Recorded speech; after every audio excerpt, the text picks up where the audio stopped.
آتش زیر پا قسط برداشت اور آخری قسط۔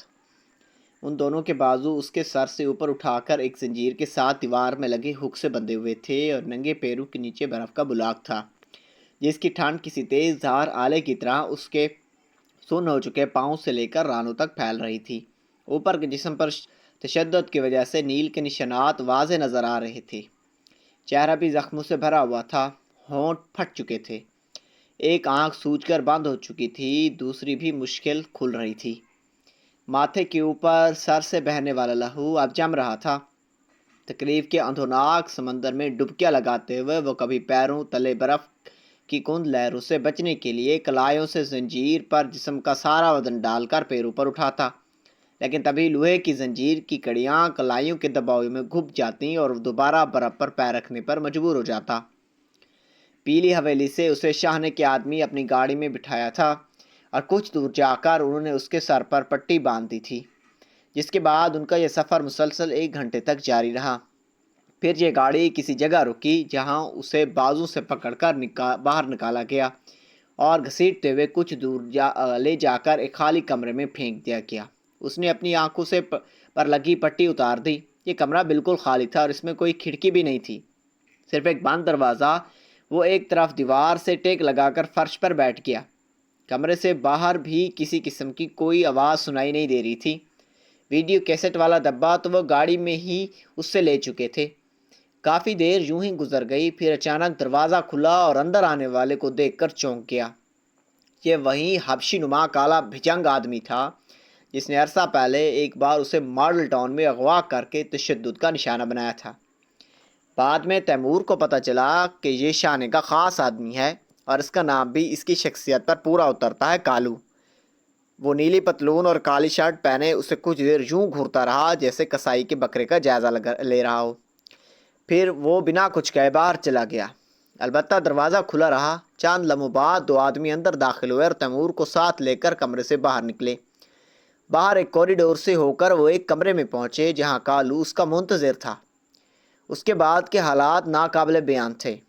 بڑے بےرحمانہ طریقے سے کالو نے اپنے 2 ساتھیوں کے ساتھ اس پر غیر انسانی تشدد کی انتہا کر دی اور پھر اسے یوں دیوار کے ساتھ برف پر کھڑا کر کے چلے گئے، اور اب وہ اسے اسی حالت میں تقریباً 1 گھنٹہ ہو چکا تھا۔ سڑک کے دونوں اطراف کے راستے بلاک کیے جا چکے تھے۔ پولیس والے الرٹ کھڑے تھے۔ بلاک کیے گئے راستوں پر دور تک گاڑیوں کی قطاریں تھیں اور کئی ایسے لوگ جمع تھے جنہیں پیدل سڑک پار کرنا تھی، لیکن وہ پار نہیں کر سکتے جب تک سی ایم کا نوائے گزر نہیں جاتا۔ اطراف میں کھڑے لوگوں میں ملکہ اور اس کے ساتھی بھی تھے۔ ملکہ باجی، یہ ٹھیک نہیں ہے۔ آج کل کے جو حالات ہیں، یہ موئے پولیس والے دور سے گولی مار دیتے ہیں۔ ہمیں کچھ اور سوچنا چاہیے۔ چلنی نہ مردار نہ کچا کر۔ ویسے بھی سوچنے کا وقت نہیں ہے۔ بس تم لوگ اپنا کام برابر کرنا، اور اگر مجھے کچھ ہو جائے تو تم یہ کام کرنا، اور تم سے نہ ہو پائے تو گل بدن تم تیار رہنا۔ ایک کے بعد ایک جان دیں گے، پر آج سی ایم سے ملے بغیر کوئی پیلی حویلی واپس نہیں جائے گا رے، سمجھ گئے نا؟ ملکہ نے کہا تو سب ہونٹوں پہ زبان پھیر کر رہ گئے۔ وہ سب مردانہ شلوار قمیض پہنے تھے اور ان کے چہرے پر میک سے آری تھا اور مردانہ کرختگی سے بھرپور تھی، کیونکہ وہ جو کام کرنے آئے تھے اس کے لیے نزاکت کی نہیں مردانگی کی ضرورت تھی۔ پھر وہ علمان پہنچا جس کا وہ انتظار کر رہے تھے۔ سائرن بجا، کانوائے قریب آ رہا تھا۔ ان کی دل کی دھڑکنیں زبر بزبر ہونے لگی اور سانسیں تیز چلی گئیں۔ کانوائے سے پہلے ہوٹر بجاتے پولیس کے چند موٹر سائیکل گزرے۔ ان کے تقریباً 100 میٹر پیچھے پائلٹ گاڑیاں تھیں، اس کے بعد لیڈ فورس کی گاڑی تھی اور اس کے پیچھے وہ 2 گاڑیاں جن میں سے کسی ایک میں سی ایم موجود تھا، لیکن کس میں یہ کسی کو نہیں پتا۔ اس لیے جیسے ہی کانوائے کی پہلی گاڑی جو پائلٹ کر رہی تھی ان میں سے کچھ دور میٹر پہنچی، ملکہ نے جسد لگائے اور دوڑتی ہوئی باؤنڈری بنے پولیس کے جوان کو دھکیل کر سڑک کے عین درمیان کھڑی ہوئی۔ فضا میں چلاتی ہوئی کئی آوازیں گونجیں اور ارد گرد کے پولیس والے بکھلا کر اس کی سمت بھاگنا چاہ رہے تھے، مگر تبھی دونوں اطراف کے پولیس والوں کو پیچھے سے خواجہ سرا کے ایک جتھے نے انہیں چھاپ لیا۔ کسی نے واپس کھینچا، کسی نے زمین پر گرا لیا، اور کوئی بھی ملکہ تک نہ پہنچ پایا۔ کانوائے کی پائلٹ گاڑی جو بڑی سپیڈ سے آ رہی تھی، اس نے بڑی مشکل سے اچانک سامنے آ جانے والی ملکہ کو کٹ کر بچایا۔ فضا میں بریکوں کی آواز گونج رہی تھی۔ سڑک کے اطراف میں کھڑے لوگ بھی چلاتے ہوئے پیچھے کو بھاگے۔ ان کی دانست میں شاید کوئی دہشت گردانہ حملہ ہونے والا ہے۔ پائلٹ گاڑیوں کے پیچھے لیڈ فورس کی گاڑی کے ڈرائیور نے زوردار بریک سے گاڑی روک دی اور اس کے رکنے سے پہلے ہی ہاتھوں میں گن تھامے کمانڈو اچھل کر باہر آ گئے۔ ان کی گنوں کا رخ ملکہ کی طرف تھا، مگر ملکہ سڑک پر گھٹنوں کے بل نیچے بیٹھ کر ہاتھ کو اوپر اٹھائے سر کو جھکائے لرز رہی تھی اور اس بات کا انتظار کر رہی تھی کہ گولی چلے گی یا نہیں۔ یہ بات کا رزق تھا، اس میں کوئی دوسرے رائے نہیں تھی۔ ادھر سڑک کے اطراف میں پولیس والے اور خواجہ سراؤں کا لشکر ایک دوسرے سے گتھم گتھا تھے۔ لمحہ بلمحہ ارد گرد کی پولیس کی نفری آ جانے کی وجہ سے خواجہ سراؤں کا گروپ ان کی زیر آ چکا تھا۔ وہ ان حملہ آور خواجہ سراؤں کو گھسیٹتے ہوئے سڑک سے پرے لے گئے تھے۔ ایلیٹ کمانڈوز بجلی کی طرح ملکہ کے قریب آئے اور اسے خالی ہاتھ اٹھائے دیکھ کر وہ اس پر پل پڑے۔ انہوں نے اسے سڑک سے پہلے الٹا گرا لیا اور گنوں کی نالیں اس کی پشت پر لگا دی۔ وہ زور سے چلا اٹھی، میں نہتی ہوں، میری بات سنو، سی ایم کی جان کو خطرہ ہے، سی ایم کی جان کو خطرہ ہے۔ ایلیٹس نے چونکہ حملہ آور کو دبوچ لیا تھا، لہٰذا تب تک کانوائے کی باقی گاڑیاں بنا رکے سپیڈ بڑھاتی ہوئی سائڈ سے گزر کر آگے بڑھ گئی تھیں۔ جیسے ہی کانوائے دور گیا، کمانڈوز نے ملکہ کو پکڑ کر اپنی گاڑی میں پھینکا اور آگے بڑھ گئے۔ سڑک پر پولیس والے نے ہلہ بولنے والے کئی خواجہ سراؤں کو مار دھاڑ کر کے قابو کر لیے تھے اور ان میں کئی ملکہ کو کمانڈوز کے ہاتھوں گرفتار ہوتا دیکھ کر پلان کے مطابق وہاں سے کھسک گئے تھے۔ پکڑے جانے والے خواجہ سراؤں کو پولیس اسٹیشن کی طرف لے جانے کی تیاریاں ہونے لگیں۔ ادھر ملکہ کی چلتی ہوئی گاڑی میں ہی کمانڈوز نے اچھی خاصی دھلائی کر دی تھی، کیونکہ اس کی وجہ سے جو سیکیورٹی لیب پیدا ہوا اس پر بہت بڑا ہنگامہ ہونے والا تھا۔ مگر جلد ہی انہیں اندازہ ہو گیا کہ وہ جسے مار رہے ہیں وہ چیخ نہیں رہا، چیخ رہی ہے، تو وہ حیران رہ گئے۔ کچھ دیر بعد وہ فورسز کے ایک خفیہ سیل میں تھا، جو بظاہر ایک کوٹھڑی کی شکل میں تھا۔ تجھے پتہ بھی ہے کہ کیا کچھ ہو سکتا تھا، تجھے گولی ماری جا سکتی تھی۔ پوچھنے والا افسر کافی برہم نظر آ رہا تھا۔ میرے پاس کوئی اور چارہ نہیں تھا صاحب، وہ ہتھکڑیوں سے بندے ہاتھ کو اٹھا کر ہونٹوں سے بہنے والے خون پونچھتے ہوئے بولی۔ چارے کا بچہ، وہ مزید برہم ہو گیا۔ صاحب جی، میری بات سنیں، جتنی گولیاں دینی ہیں دے لیں، پر خدا کے واسطے میری بات کا یقین کر لیں، سی ایم کی جان کو خطرہ ہے۔ یہ بات تو کسی اور طریقے سے بھی بتا سکتا تھا، اس ہیرو گیری کی کیا ضرورت تھی؟ انہوں نے میز پر مکہ مارتے ہوئے پوچھا۔ جی تو چاہتا ہے کہ پہلے تجھے ڈرائنگ روم کی سیر کراؤں، پر وہ ضبط کرتے ہوئے بولا، چل اب بھونک جو بھونکنا ہے۔ صاحب جی، سی ایم کی جان کو خطرہ ہے، حرام کے آگے بھی تو بول، کیسے پتہ چلا اور کون سا خطرہ ہے؟ وہ جھنجھلا کر بولا، نہ صاحب جی، یہ بات میں صرف سی ایم سے ہی بولوں گی۔ اس نے کہا تو جواب میں افسر نے زوردار تھپڑ اسے جڑ دیا اور اس کی لمبی چٹیا کو پکڑ کر کھینچتے ہوئے بولا، سیدھی طرح بکواس کر نیا پنڈورا باکس نہ کھول۔ آپ جو مرضی کر لو صاحب جی، پر میری دو باتوں پر یقین کر لو۔ ایک تو یہ کہ میں یہ بات صرف سی ایم کو ہی بتاؤں گی، اور دوسرا، آپ کے پاس صرف 1 گھنٹہ ہے، اور اس 1 گھنٹے کے بعد جو ہوگا اس کی ذمہ دار نہیں ہوں گی۔ ملکہ نے کہا، حرام زادے، میں تیری چمڑی ادھیر دوں گا، تو سمجھتا کیا ہے خود کو؟ ادھر کوئی فلم چل رہی ہے کیا؟ وہ بھنا ہو کے بولا، جو مرضی کر لو صاحب، ہڈیاں توڑ دو، جان سے مار دو، لیکن 1 گھنٹے میں سی ایم کو بچانا ہے تو میری ان سے بات کروانا پڑے گی۔ وہ اپنی ضد پر اڑا ہوا تھا۔ افسر اگلے چند لمحے اس کی طرف غصے سے دیکھتا رہا، پھر جھنجھلاتا ہوا کمرے سے باہر چلا گیا۔ ملکہ گہری گہری سانسیں لینے لگی۔ اس کے جسم سے درد کی لہریں ابھر رہی تھیں، مگر اسے درد کے بجائے آنے والے لمحات کی فکر تھی۔ تیمور ابھی تک دیوار کے ساتھ لٹکا برف کی سیل پر ناقابل بیان تکلیف میں گرا ہوا تھا، لیکن وہ اس جگہ تنہا نہیں تھا۔ اس کے عین سامنے ایک پلاسٹک کی کرسی پر شانہ خود موجود تھا۔ میں نے اپنی پوری زندگی کسی کو مارنے کے لیے اتنا انتظار نہیں کیا جتنا تو نے مجھے کروایا۔ شاہ نواز نے سگریٹ سلگاتے ہوئے کہا، پہلے تو مجھے اس بچے کی خاطر خوب دڑایا اور پھر اس خسرے خواجہ سراؤ سرخاب دادا کے سامنے گھٹنے ٹیکنے پر مجبور کیا۔ کیوں کیا تو نے ایسا؟ لگتا کیا ہے وہ تیرا بچہ؟ وہ میرا بیٹا ہے، تیمور کپکپاتی آواز میں بولا۔ بیٹا ہوتا تو بات سمجھ میں آ جاتی میری، مگر مسئلہ تو یہی ہے کہ وہ تیرا بیٹا نہیں، پھر بھی تو نے اپنی جان اس کے لیے گوا دی۔ تیمور نے کچھ نہ کہا، بس برف کے بلاگ پر کھڑا کپ کپاتا ہوا اپنے سلامت آنکھوں سے دیکھتا رہا۔ تو سمجھتا کیا ہے خود کو؟ میرے شکار کو مجھ سے چھین لے گا اور زندہ رہے گا؟ تو سمجھتا ہے کہ اس خسرے کی وجہ سے تجھے زندگی کا پروانہ مل گیا تھا کیا؟ نہیں نہیں، تجھے اور اس بچے کو اگر زندہ رہنے کی مہلت دی گئی تھی تو اس کی وجہ کچھ اور تھی، مگر مہلت تو مہلت ہوتی ہے، ایک نہ ایک دن ختم ہو جاتی ہے، تیری مہلت بھی ختم ہو گئی ہے۔ تبھی دروازہ کھلا اور کالو حماد کا گردن سے پکڑ کر گھسیٹتا ہوا اندر لے آیا۔ حماد کی دونوں ہاتھ پشت پر بندھے ہوئے تھے اور منہ پر ٹیپ لگی ہوئی تھی۔ اندر داخل ہوتے اس نے تیمور کو قابل رحم حالت میں دیوار کے ساتھ بندھا دیکھا تو تڑپ اٹھا۔ وہ چیختے ہوئے اس کی طرف بھاگ کر آنا چاہتا تھا، لیکن نہ تو اس کی چیخ نکل سکی اور نہ ہی وہ اس کی طرف بھاگ سکا۔ غوں غاں کرتا وہ کالو کے مضبوط ہاتھوں میں تڑپ کر رہ گیا۔ تیمور حماد کو دیکھ کر چلانے لگا، اس کا بس نہیں چل رہا تھا کہ وہ خود کو آزاد کر لے، مگر یہ آسان نہیں تھا۔ وہ اپنی تمام طاقت کے ساتھ ان زنجیروں کو توڑ نہ سکا۔ ایک دیوانگی سی اس کے اعصاب پر طاری ہونے لگی۔ دیوانگی اور بے بسی کی انتہا پر پہنچ کر وہ کچھ اور نہ کر سکا تو شاہ نواز اور کالو کو گالیاں دینے لگا، ایسی دھمکیاں جن کی پورا ہونے کی کوئی امید نہیں نظر آ رہی تھی۔ باپ اور بیٹے کی اس تڑپتی ہوئی حالت کو دیکھ کر شاہ نواز کمینگی کے ساتھ مسکرایا اور اپنی جگہ سے اٹھ کھڑا ہوا۔ اس نے سگریٹ پھینک دی اور جیب سے اپنا پستول نکالا۔ اس کے بعد حماد کی طرف آیا، اسے پکڑ کر کسی جانور کی طرح گھسیٹتا ہوا تیمور کے قریب لے آیا۔ حماد کسی ایسی مرغی کی طرح پھڑک رہا تھا جسے ذبح کرنے کے لیے پنجرے سے نکالا گیا ہو۔ تو اسے بچانا چاہتا ہے نا؟ تو پھر دیکھ، ابھی تیری آنکھوں کے سامنے مار دوں گا، شاہ نواز نے غراتے ہوئے کہا اور حماد کو جھٹکا دیا۔ وہ گھٹنے کے بعد زمین پر گر گیا۔ شاہ نواز نے پستول اس کے سر پر ٹکا دیا۔ تیمور کا گلا چیخ چیخ کر بیٹھ چکا تھا۔ وہ گالیوں کے بجائے منتیں کر رہا تھا، اسے خدا کے عذاب سے ڈرا رہا تھا، مگر اس کی کسی بات کا شانے پر اثر نہیں ہو رہا تھا۔ حماد نے آنسو سے لبریز اور موت کے خوف سے بھری آنکھوں سے جیسے تیمور کا آخری نظارہ کیا اور تیمور اس کی طرف دیکھا تو جیسے خود کو مرتا ہوا محسوس کیا۔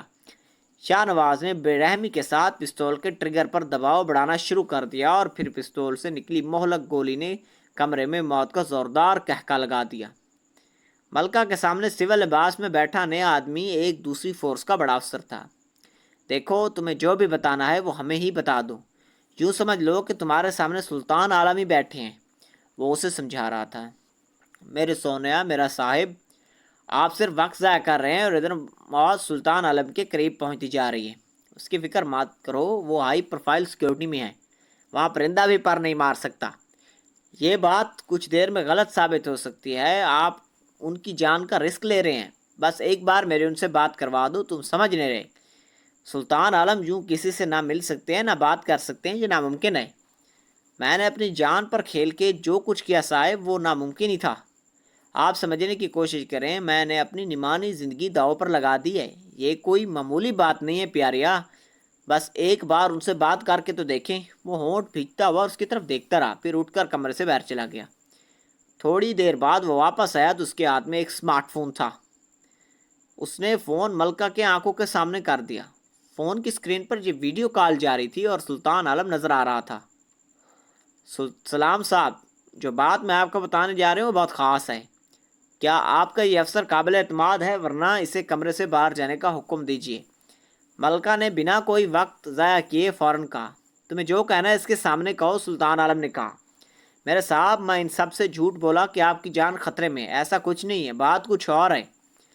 ملکہ کی بات سن کر سلطان عالم کے ساتھ ساتھ فون پکڑے افسر بھی چونکا، لیکن ملکہ کی بات جاری رہی۔ جان کا خطرہ ہے، لیکن آپ کی نہیں بلکہ آپ کے کاکے کی جان کو، آپ کا پتر اور آپ کا بیٹا۔ حوالے کے لیے میں آپ کو صرف نام بتاتی ہوں اور وہ نام ہے مینا افندی۔ کچھ یاد آیا؟ مینا آپ کی بیوی میرا صاحب، آپ کی بیوی۔ سلطان عالم اچھل پڑا۔ کیا کہہ رہے ہو میرا صاحب؟ وقت ضائع ہو رہا ہے، کس طرح مجھ سے ملاقات کر لیں، وقت بہت کم ہے۔ آپ کا بیٹا کسی بھی وقت مر سکتا ہے، آپ فوراً مجھ سے مل لیں کیونکہ یہ لمبی کہانی ہے، ملکہ نے کہا۔ شاہ زیب، سلطان عالم نے پکارا تو افسر نے موبائل اپنی طرف گھما لیا۔ یس سر، میں ابھی اس آدمی سے ملنا چاہتا ہوں، لیکن کسی کو پتہ نہ چلے، اسے خفیہ طریقے سے پوائنٹ 5 پر لے آؤ۔ شاہ زیب نے یس سر کہا اور کال کاٹ دی۔ جس کے بعد شاہ زیب باہر جانے والا ہی تھا کہ ملکہ نے کہا، صاحب، سلطان عالم سے ملنے سے پہلے آپ کو ایک اور کام کرنا ہوگا۔ میرے ایک ساتھی کے پاس ایک ڈسک ہے، وہ سلطان عالم کے لیے ہے، وہ منگوانی ہوگی، فکر مت کریں، آپ بے شک چیک کر لیجیے گا، اس میں کوئی نگوڑی ماری بارودی شے نہیں۔ شاہ زیب سر ہلاتا چلا گیا۔ چاند ہی لمحوں بعد اچانک پہلے والا افسر آیا، اس نے ملکہ کی آنکھوں پر سیاہ پٹی باندھی اور اسے ہتھ کھڑیوں سمیت باہر لا گیا۔ اس کے بعد گاڑی کے 15 منٹ کے سفر کے بعد وہ ایک خفیہ جگہ پر سلطان عالم کے روبرو بیٹھا تھا۔ کون ہو تم اور مینا کے بارے میں کیسے جانتے ہو، اور یہ کس بچے کی بات کر رہے ہو؟ میرا کوئی بیٹا نہیں۔ اس کی بات سن کر ملکہ کا چہرہ کھل اٹھا۔ لیکن یہ حقیقت ہے کہ مینا نے آپ کے بیٹے کو جنم دیا تھا۔ میں یہ سب کیسے جانتی ہوں اور آپ کیوں نہیں جانتے؟ میں یہ ساری کہانی تفصیل سے بتاتی ہوں۔ یہ کہہ کر ملکہ نے اسے بتانا شروع کر دیا کس طرح مینا نے طلاق کے بعد اس کے بچے کو جنم دیا اور کس طرح اسے دنیا سے چھپا کر رکھنے کی کوشش کی۔ لیکن سلطان کا عالم کا خاص شاہ نواز اس کے پیچھے پڑ گیا۔ اس نے نہ صرف مینا کو جان سے قتل کر دیا بلکہ اس کے بچے کو مارنے کی کئی اور بھی قتل کیے، مگر بچہ خدا کی قدرت اور تیمور اور سرخاب دادا کی کوشش سے بچا رہا۔ مگر اب وہ شاہ نواز کے پہنچ گیا ہے، اور شاہ نواز نے اب اگر اسے نہیں مارا تو وہ مارنے والا ضرور ہوگا۔ لیکن میں کیسے مان لوں کہ یہ میرا بچہ ہے؟ اور شاہ نواز کو تو پتہ تھا، اس نے مجھے کیوں نہیں بتایا؟ اور میرے حکم کے بغیر اس بچے کی جان سے کیوں مارنے والا ہے؟ سلطان عالم نے سوال کی۔ یہ آپ کا بچہ یہ نہیں، یہ بات تو ایک میڈیکل ٹیسٹ سے ہی ثابت ہو جائے گا میرا صاحب۔ لیکن شاہ نواز نے آپ کو نہیں بتایا، اس کے پیچھے بھی ایک بہت بڑی وجہ ہے، اور اس بچے کو قتل کرنے کا حکم پہلے ہی ہم یہی سمجھتے رہے کہ آپ نے دیا، اس لیے آپ سے ملنے کی کوشش نہیں کی، مگر دراصل اس کے پیچھے کون ہے آپ کے علم لائے بغیر آپ کے بیٹے کی جان سے مارنے کے پیچھے مقصد اور لوگ کون ہیں؟ ان باتوں کو سمجھنے کے لیے آپ کو ایک ویڈیو دیکھنی ہوگی۔ کون سی ویڈیو؟ وہ چونک کر بولا۔ آپ کے افسر سے کہیں کہ میرے ساتھی سے ایک ڈسک منگوا دیں۔ کیا وہ آ گئی ہے؟ سلطان عالم نے انٹرکام پر شاہ زیب سے بات کی تو چند ہی لمحوں بعد ڈسک کمرے میں آ گئی۔ آپ یہ دیکھ لیں، آپ کو وجہ سمجھ آ جائے گی۔ سلطان عالم ڈسک لے کر کمرے کے کونے میں موجود ٹی وی ریک کی طرف بڑھ گیا۔ اس نے سی ڈی پلیئر میں ڈسک ڈال کر آن کی اور پھر اب آنکھیں حیرت سے پھیلتی چلی گئیں اور وہ زیادہ دیر تک اسے نہ دیکھ سکا۔ ٹی وی آف کر کے واپس آیا اور صوفے پر گر سا گیا۔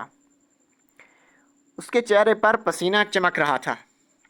جی میرا صاحب، یہ سچ ہے کہ آپ کی بیگم صاحبہ اور شاہ نواز کے تعلقات ہی وہ وجہ ہیں جس کی وجہ سے آپ اس بچے کے بارے میں نہیں بتایا گیا، کیونکہ آپ کی بیگم صاحبہ سے آپ کی اولاد نہیں ہوئی، اور بیگم صاحبہ کو شاہ نواز کے یہ معلوم ہو گیا تھا کہ مینا کے بطن سے آپ کا بچہ پیدا ہوا ہے، تو انہوں نے ہی شاہ نواز کو اس کے پیچھے لگا دیا تاکہ وہ اسے ختم کر دے۔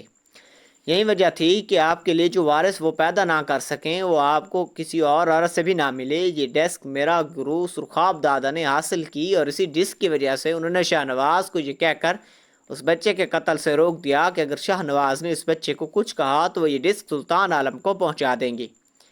جب تک سرخاب دادا زندہ رہے شاہ نواز باز رہا۔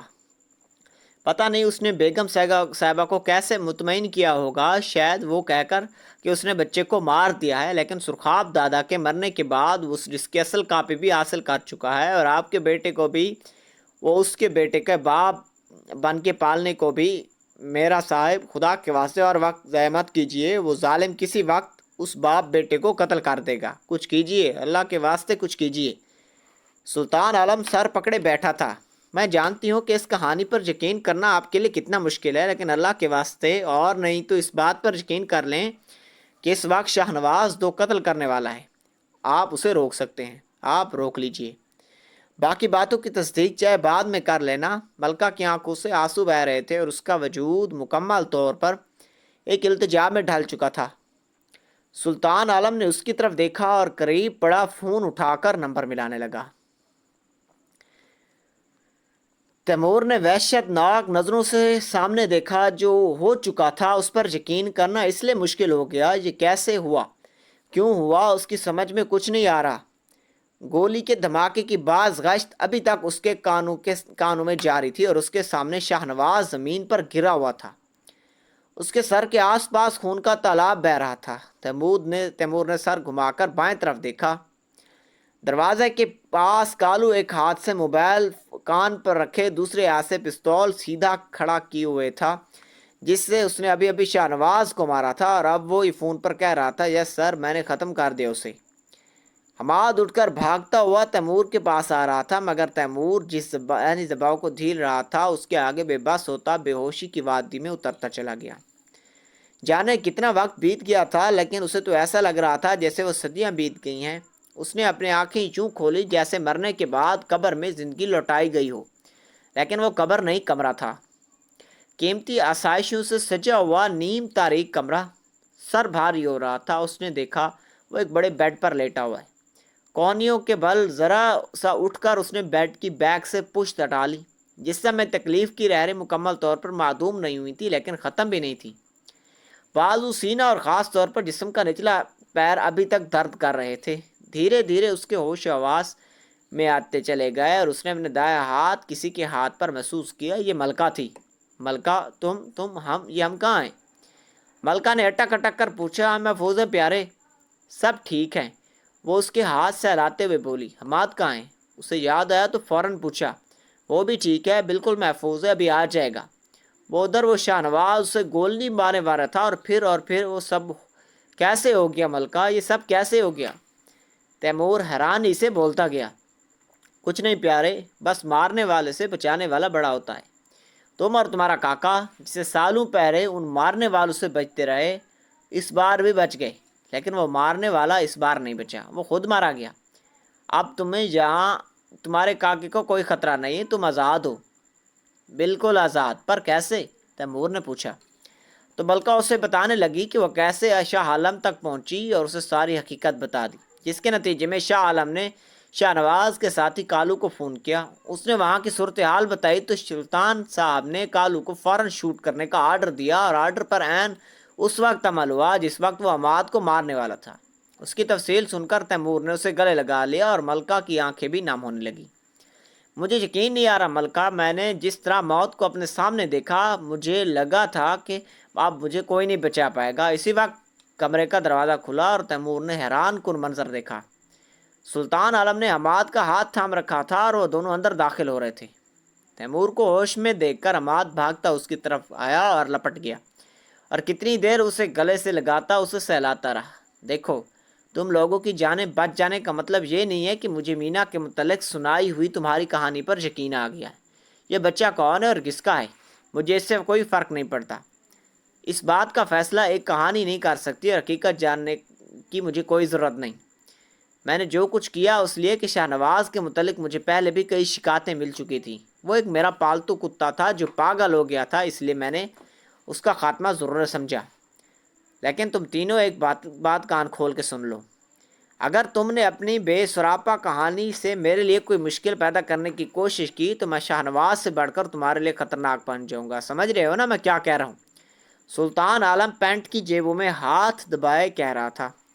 اس کی بات پر تیمور اور ملکہ نے ایک ساتھ اس بات میں سر ہلا دیا۔ سلطان صاحب، میں بہت ممنون ہوں کہ آپ نے میری اور میرے بچے کی جان بچائی، تیمور نے کہا میرے بچے پر زور دیتے ہوئے۔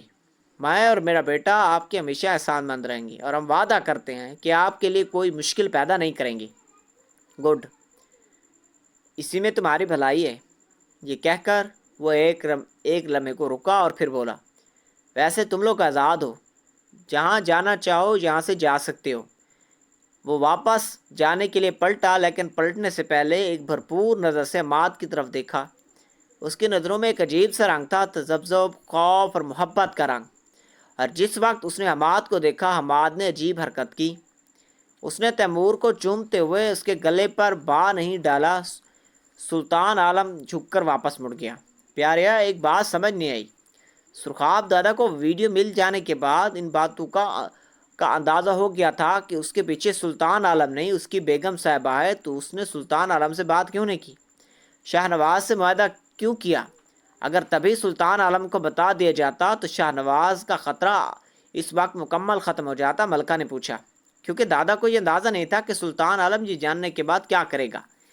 کیا ہو اگر اس نے سارے معاملے کا پتہ ہو، یا پھر کیا معلوم کہ وہ پھر ہمیں بھی مارنے کا حکم دے دے، کیونکہ وہ تب اپنی سیاست کے اس مقام پر تھا جو کوئی ایسا اسکینڈل افورڈ نہیں کر سکتا تھا۔ لہذا سرخاب دادا نے یہی فیصلہ کیا کہ حقیقت کھولنے کے بجائے شانے سے ڈیل کر لی جائے، اور پھر میں بھی سرخاب دارا پر یہی زور ڈال رہا تھا کہ کسی نہ کسی طرح فوری طور پر ایسا کام ہو جائے کہ زیادہ خون خرابہ بھی نہ ہو اور ہماری جان بھی بچ جائے۔ مجھے یاد آ رہا تھا کہ سرخاب دادا نے مجھ سے پوچھا تھا کہ کیا چاہتے ہو، ایک عارضی حل اور ایک مستقل ہاتھ کا بھی بتایا تھا۔ میں نے اس وقت کے حالات کو دیکھ کر فوری اور عارضی حل کو چنا تھا، یہ اس وقت کے حالات کا تقاضا تھا۔ تیمور نے تفصیل بتائی تو ملکہ نے اسبات میں سر ہلا دیا۔ شام تک وہ وہیں رہی۔ یہ سلطان عالم کی ایک خفیہ کوٹھی تھی۔ یہاں کی ایک گاڑی نے انہیں کریم پارک کے علاقے میں موجود پیلی حویلی میں چھوڑ دیا، جہاں سے تیمور حماد کو لے کر اگلے ہی دن واپس اپنے گلبرگ والے مکان میں چلا گیا۔ اسی اگلے دن اخبار میں مشہور گینگسٹر شاہ نواز اور شاہ نے کی خودکشی کے علاوہ ایک چھوٹی سی خبر اور بھی لگی، جس کے مطابق سلطان عالم نے اپنی بیگم کو طلاق دے دیا ہے، وجوہات یا تفصیلات نہیں بتائیں گی۔ چند دن گزر جانے کے بعد تیمور کو سلطان عالم کی طرف سے حماد کے لیے بھیجے گئے تحائف وصول ہوئے، جن میں ایک بینک اکاؤنٹ کی تفصیل اور چیک بک تھی، جس میں حماد کے نام سے کافی پیسہ جمع کروایا گیا تھا۔ اور تیمور اداکاری چھوڑ چکا تھا، لیکن اس کا فن کا تجربہ اس سے خوب حاصل تھا۔ اس نے ایک کتاب لکھی جس میں پاکستان میں پرفارمنگ آرٹ کے عروج و زوال کی کہانی تھی۔ یہ کتاب بہت مقبول ہوئی۔ اس کتاب کی وجہ سے اس کے آرٹ کے حلقوں میں نئی پہچان ملی۔ اس کے بعد اس نے پیلی حویلی اور چھنا جیسے خواجہ سراؤں کے بارے میں ایک بڑی اہم کتاب لکھی، جس میں اس نے ان کی زندگی کے نشیب افراز، ان کی روایات، خوشیوں اور غمیوں پر تفصیل سے لکھا۔ آج کل وہ اکیڈمیز میں پرفارمنگ آرٹ اور تھیٹر کے بارے میں طالب علموں کو لیکچر دیتا ہے اور گھر میں حماد کے ساتھ خوش و خرم زندگی بسر کر رہا ہے۔ وہ اکثر اپنے طالب علموں کو ایک بات سنایا کرتا ہے جو اس نے پیلی حویلی کے بادشاہ سرخاب دادا سے سنی تھی۔ زندگی کا سفر مختلف راستوں سے ہوتا ہوا کبھی پتھریلے راستوں سے چلنا پڑتا ہے، کبھی ریتلے، کبھی پانی پر تو کبھی آگ پر۔ وقت ہمیشہ ایک سا رہتا ہے نہ زندگی کا سفر۔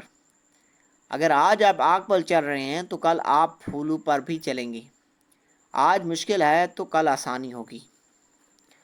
یہ تھا ناول آتش زیر پا۔